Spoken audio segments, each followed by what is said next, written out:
Unang Tesalonica 5:18, at magpasalamat kayo kahit ano ang mangyari, dahil ito ang kalooban ng Diyos para sa inyo na mga nakay Kristo Jesus. Napakagandang talata, napakagandang paalaala. Alam niyo po, sa totoo lang po, no? Kapag daw merong importanteng kailangan mong gawin patungkol sa pagsunod sa Panginoon, maraming mga aso ang kakahol sa iyo para hindi matuloy ang ipinagagawa sa iyo ng Diyos. Isipin po natin, halimbawa po meron kang pupuntahan. Doon sa looban na pupuntahan mo, bago ka palang papasok, may kumakahol ng aso. Nakakatakot, di ba? Lalo na kung hindi ka sanay na meron kang aso na kasakasama. Maraming bagay sa buhay natin na sa mga assignment natin kay Lord, bago pala natin hahakbangan, kinakahulan na tayo ng aso. Pinipigil na tayo ng sitwasyon, pinipigil na tayo ng mga nakapaligid sa atin, pinipigil na tayo ng mga bagay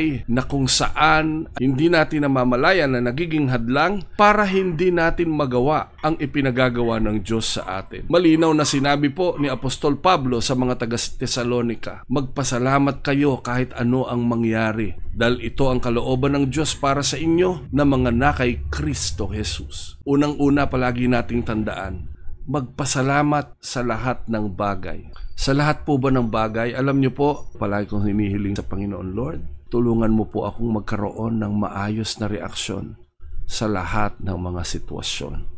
Number 1, magpasalamat sa lahat ng bagay. Pangalawa, alam niyo po, ano yung lahat ng bagay na tinutukoy dito? Lahat ng pagkakataon.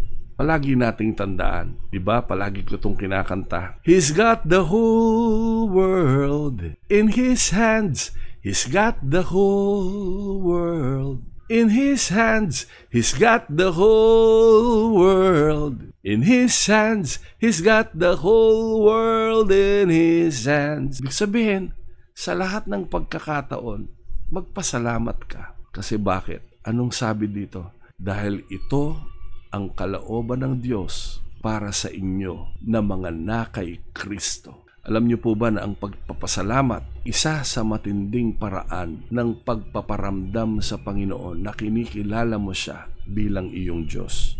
Kapag ikaw ay nagpapasalamat sa kahit anong mangyari, kapag ikaw ay nagpapasalamat, nalulugod ang ating Panginoon. Dahil sa pamamagitan ng pagpapasalamat mo sa kahit anong sitwasyon, nakikita ng Panginoon na nananampalataya ka na lahat ng bagay na nangyayari sa iyo ay tanga ng Panginoon at kontrolado ng Panginoon. Hindi ko alam bakit ito ang mensahe ng Panginoon ngayong araw na ito. Hindi ko alam kung ano ang pangangailangan mo. Hindi ko alam kung ano ang sitwasyon mo. Marapat lang bilang mga anak ng Panginoong Hesus, magpasalamat tayo kahit ano ang mangyari, dahil ito ang kalooban ng Diyos.